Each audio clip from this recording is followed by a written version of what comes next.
Bonjour tout le monde et bienvenue sur Home Kitchen. Aujourd'hui on se retrouve pour une petite session sucrée. On va faire le gâteau qui a le nom le moins adapté du monde, le chinois. Je ne sais pas si vous connaissez ce gâteau, c'est en fait une pâte à brioche qu'on va venir rouler, fourrée de crème anglaise et de pépites de chocolat. Donc diabétique, on fait abstraction. Hein. Et ensuite on va venir placer tous ces petits roulés dans un moule rond qui va donner un énorme gâteau succulent, très riche, très gourmand. Bon, c'est peut-être pas pour tous les mercredis après-midi, mais une fois de temps en temps, ça fait pas de mal. En tout cas, je vous propose une version végétale de ce gâteau vraiment aux odeurs sublimes.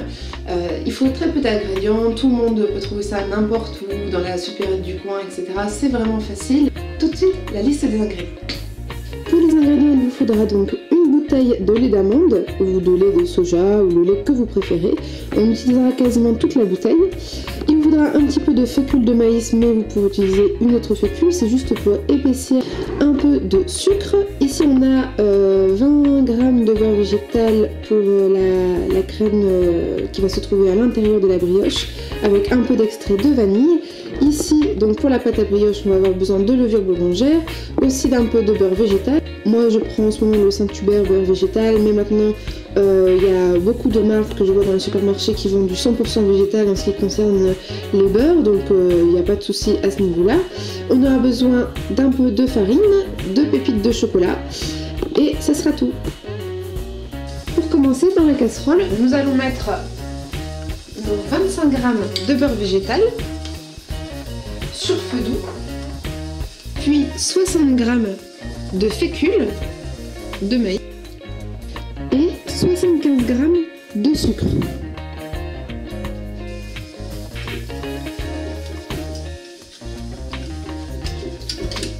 Puis on vient incorporer le beurre au mélange sec, maïzena et sucre. On ajoute un peu d'extrait de vanille. Et donc une fois qu'on a ce genre de base un peu pâteuse, on va venir incorporer environ 500 ml de lait petit à petit. On commence par en verser vraiment un petit peu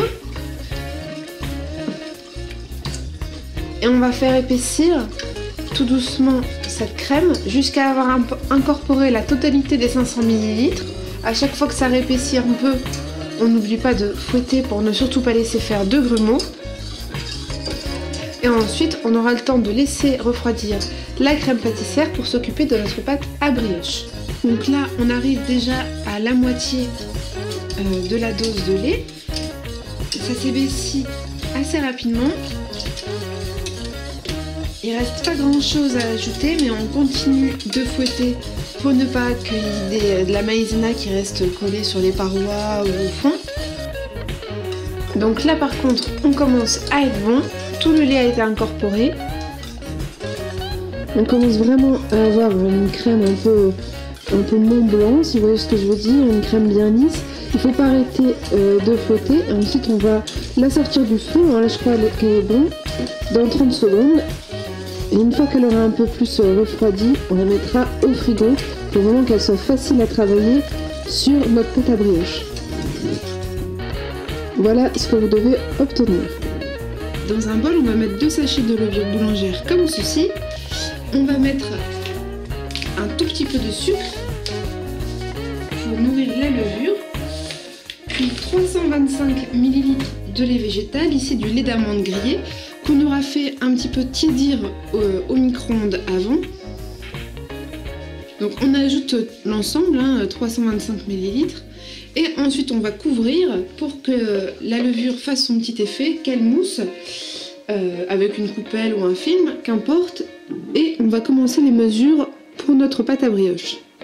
Donc dans ce saladier, on est venu mettre 585 g de farine qu'on a tamisée. On va maintenant mettre le sucre. On ajoute environ 100 g de sucre, selon ce que vous aimez, un peu plus, un peu moins. Puis environ 2 cuillères à soupe de fécule. Donc je dis environ,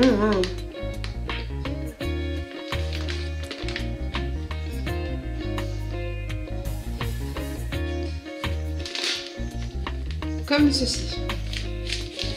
Là, on va venir mélanger les ingrédients secs.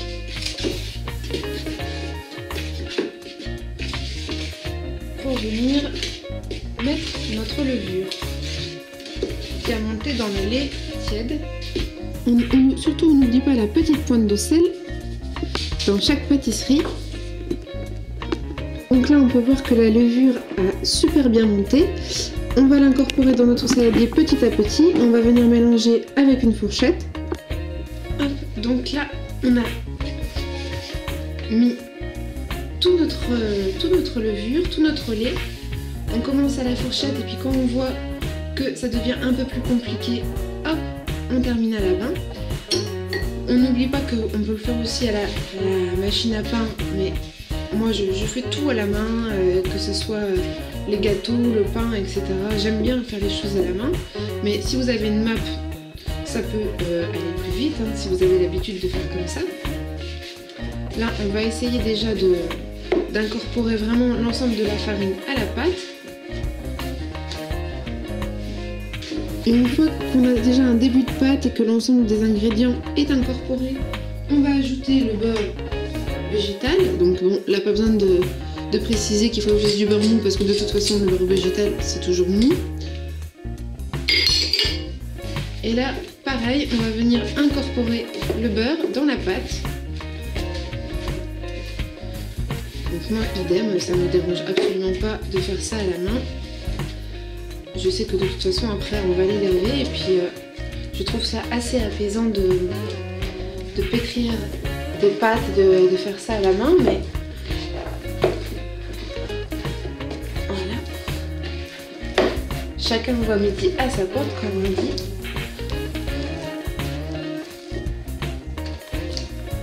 Hop là, il faut vraiment que le beurre rentre dans la pâte. Donc on le fait rentrer par des mouvements de va-et-vient. Hop là, il faut l'incorporer vraiment à l'intérieur.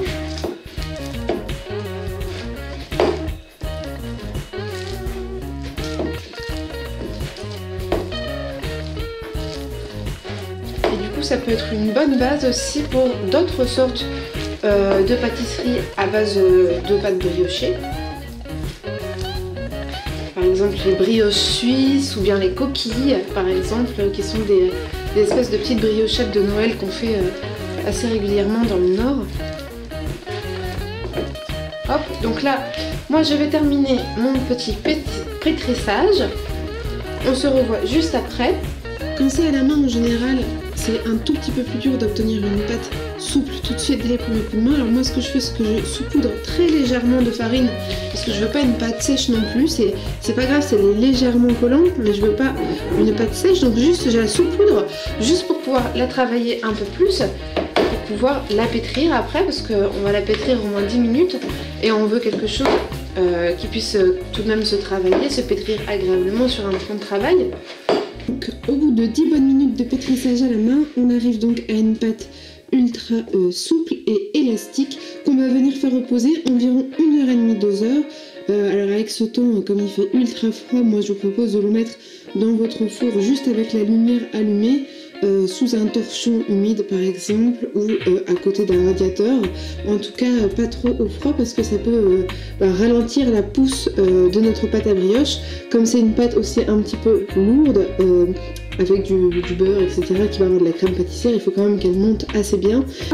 La pâte a triplé de volume, elle a rempli tout le saladier, elle est super. On va venir la dégazer. Avant ça, pour le montage, ce que je vous conseille de faire, c'est que vous passez la crème pâtissière dans le blender parce qu'elle aura un petit peu à la sortie du frigo la texture un peu flambée. Donc la passer au blender lui redonne une texture très lisse. Après à la sortie elle est brillante, elle est souple, elle va facilement s'étaler sur notre brioche, elle est magnifique, ça l'a brassée. Donc vous donnez un petit coup de blender et après hop, c'est fini. Donc là on va dégazer notre pâte.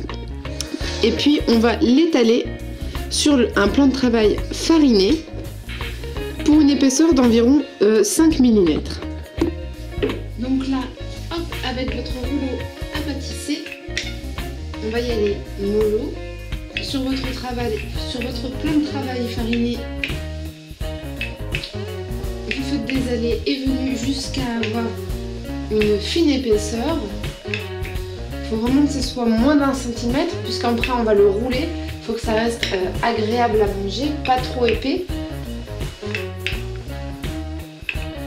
L'objectif étant de faire plus ou moins un rectangle à la fin.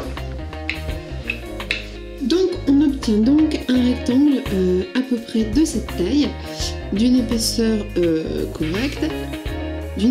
correcte, fine et pas trop. Ça fait ouais, je dirais 3-4 mm d'épaisseur. Et donc on l'a étalé au maximum. Si c'est pas ultra rectangulaire, c'est pas très grave, mais il faut quand même que ça puisse faire des jolis rouleaux. Et puis après, on vient étaler notre crème qu'on a préalablement passée au blender pour qu'elle soit bien lisse et que ça soit plus facile. Et là, on va venir tartiner, napper toute notre brioche, toute notre pâte à brioche, généreusement. Alors vous voyez comme elle est belle, hein, cette crème pâtissière, elle se tient super bien, elle est très onctueuse, assez épaisse, parce que moi j'aime pas quand les crèmes pâtissières sont toutes liquides, on dirait de la crème anglaise, alors qu'on peut faire de la bonne crème pâtissière végane et qui soit quand même épaisse et riche. Donc là, on va faire tout le rectangle, on essaye de pas trop en mettre sur les bords parce qu'après on se rappelle qu'on va le rouler et on va le couper. Et on veut pas que ça fasse effet sushi, hein, que tout soit dégoulinant sur les côtés, que ça soit tout crado dès le départ. Mais vous en mettez quand même une couche plutôt généreuse. Hop. S'il y a des petits dérapages, vous rattrapez un peu à la cuillère. Et ensuite, on viendra parsemer de nos pépites de chocolat. On n'y va pas de main morte, on fait comme ceci, qu'il y en ait bien partout.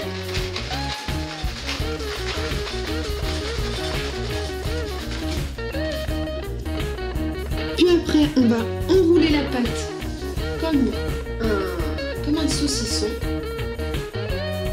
Hop, on essaye de la prendre comme ça, délicatement. Et on fait un boudin au fur et à mesure.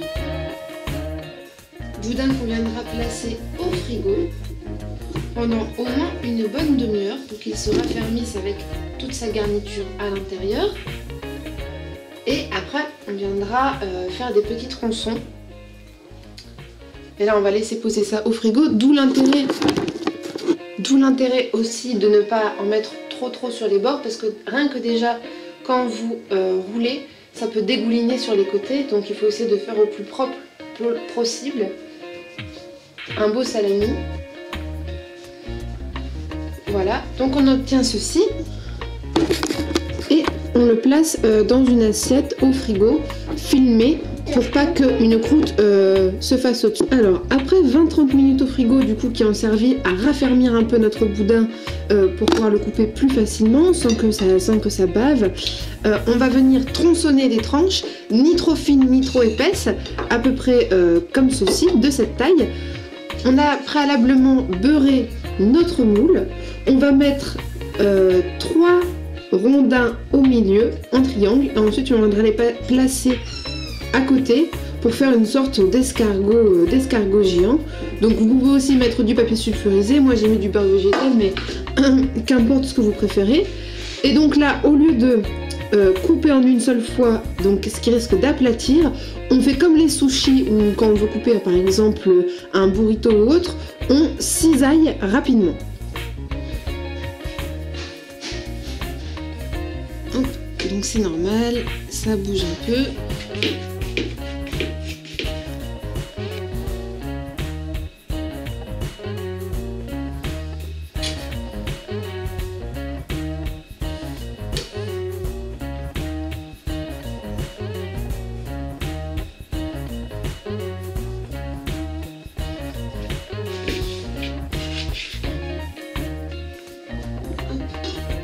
C'est un moment qui va être un peu délicat. Donc vous voyez, moi j'ai commencé donc avec 3 et ensuite on étoffe autour. Ce qu'il faut, c'est vraiment que le rondin soit froid pour que ça fasse le plus joli possible, parce que c'est l'étape la plus délicate. Sinon sinon le rendu va dégouliner, surtout qu'après on va laisser encore monter, donc ça va prendre du volume et ça peut vite virer à la catastrophe.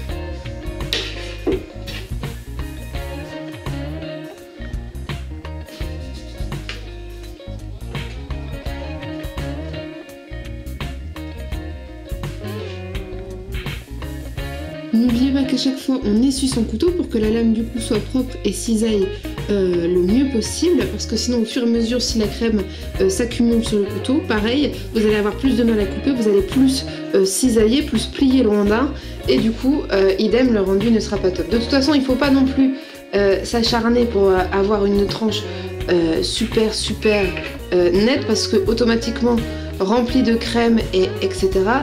on fait du mieux qu'on peut, mais forcément ça colle un petit peu, et ainsi de suite jusqu'à ce que on finisse par garnir le tout.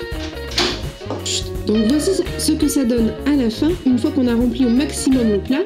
Ne vous inquiétez pas s'il reste des petites interstices ci et là, parce que maintenant on va laisser gonfler. Comme toutes les pâtes à pain, à brioche, toutes les pâtes faites à partir de levure boulangère, il y a une première montée sans rien de la pâte, puis une deuxième montée une fois qu'on a fait le montage final, que ce soit pour des briochettes, que ce soit pour n'importe quel montage. On fait toujours une deuxième montée une fois qu'on a fini de travailler la pâte, de la mettre en forme dans sa phase finale.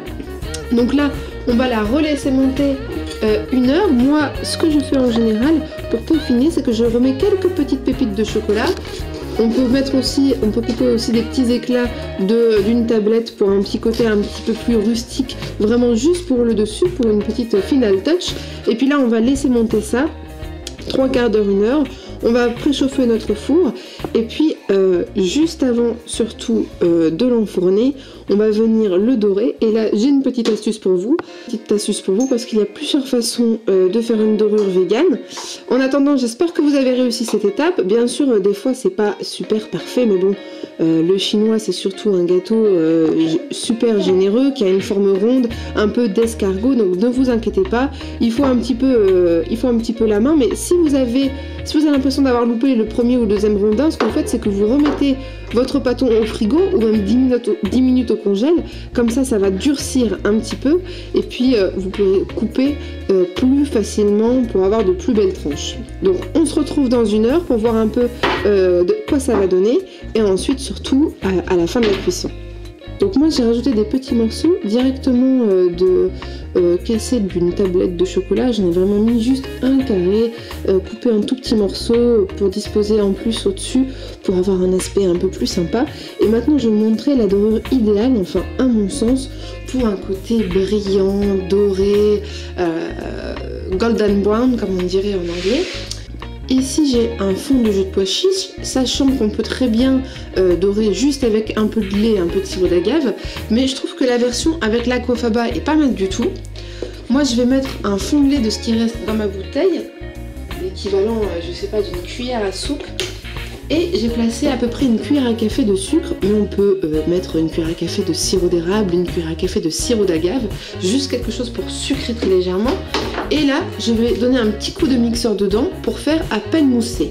Tout ça pour reproduire ce qu'on appelle le egg wash, c'est-à-dire quand on prend du blanc d'œuf et qu'on le fait très légèrement mousser pour dorer nos gâteaux, parce qu'en général dans les pâtisseries, même si pour la maison et tout ça on utilise beaucoup le jaune, en Amérique comme ailleurs on utilise le entier, qu'on vient battre, qu'on vient bien fouetter pour donner un egg wash. Et parfois on utilise même plus le blanc que le jaune pour son aspect un peu collant et sa brillance. Donc c'est ici ce que je cherche à reproduire avec l'aquafaba. Donc là, juste un petit peu de fouet. Voici ce que je veux obtenir. Je veux surtout pas arriver au stade de la meringue, je veux juste que ça mousse très légèrement, que ça a déjà un petit air un peu nacré, un peu brillant, et du coup ça va venir bien lustrer notre pâtisserie. Donc pendant ma petite opération de dorure, je vais venir du coup napper mon gâteau avant de le mettre au four. Bien sûr je préchauffe à 170 degrés. Maintenant, il reste plus qu'à dorer tout ça au pinceau. On enfourne pour 20 minutes environ. Bien sûr, on surveille et on se retrouve pour le résultat. Du coup, je vous fais un gros plan. Je sais pas si ça se voit vraiment à la caméra ou à la lumière, mais déjà un avant-après la dorure. Regardez comment déjà l'aspect est un peu brillant, un peu sticky. Je sais pas si vous voyez ce que je veux dire. Grâce à cet effet un peu collant de la coiffe à bas. Qu'on doit à peine fouetter, hein. Vraiment on ne veut pas que ça devienne une meringue, hein, je vous ai dit, mais on a vraiment cet aspect du coup très brillant qui vient lustrer vraiment le tout, et donc là on le passe au four, et voilà ce que cela donne à la fin de la cuisson. Donc je vais essayer de vous faire un zoom, mais vous voyez c'est bien brillant, hein, notre petite dorure, le gâteau est super shiny, et un petit peu légèrement parfois foncé sur certains, mais moi ça me dérange pas, hein. Il est pas cramé, en tout cas il est bien doré, ça a bien fait briller notre chinois. Le rendu du gâteau en général il s'est pas trop explosé à décomposer, on a quand même notre rendu un peu escargot avec ce supplément de pépites de chocolat ci et là. Donc moi personnellement je suis super contente du résultat. J'espère que vous allez le reproduire chez vous, que vous allez l'essayer. En tout cas ça donne trop envie. On a presque l'impression d'avoir, vous savez, ces sortes de pain au raisin un peu où c'est une brioche, le dessus est un peu collant, on s'en met plein les doigts. Ça fait un peu comme presque une brioche feuilletée, enroulée. C'est un gâteau qui est super gourmand et j'espère vraiment que vous allez l'essayer. Le temps qu'on prend à le faire en vaut vraiment la peine. Moi c'est vraiment un de mes gâteaux préférés, c'est le gâteau qu'on mange vraiment pour se faire plaisir. Donc j'espère que vous allez le refaire chez vous, que vous allez tenter l'expérience parce que franchement c'est une super bonne pâtisserie pour se réchauffer un peu le cœur par ce temps de grand froid qui arrive. Alors là on est en train de le manger, mais juste pour que vous voyez un peu à quoi ça ressemble à l'intérieur, comme une mie. Donc c'est hyper moelleux.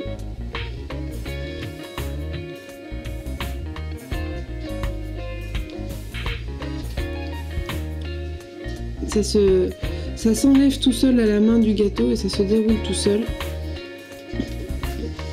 Voilà la mie de l'intérieur.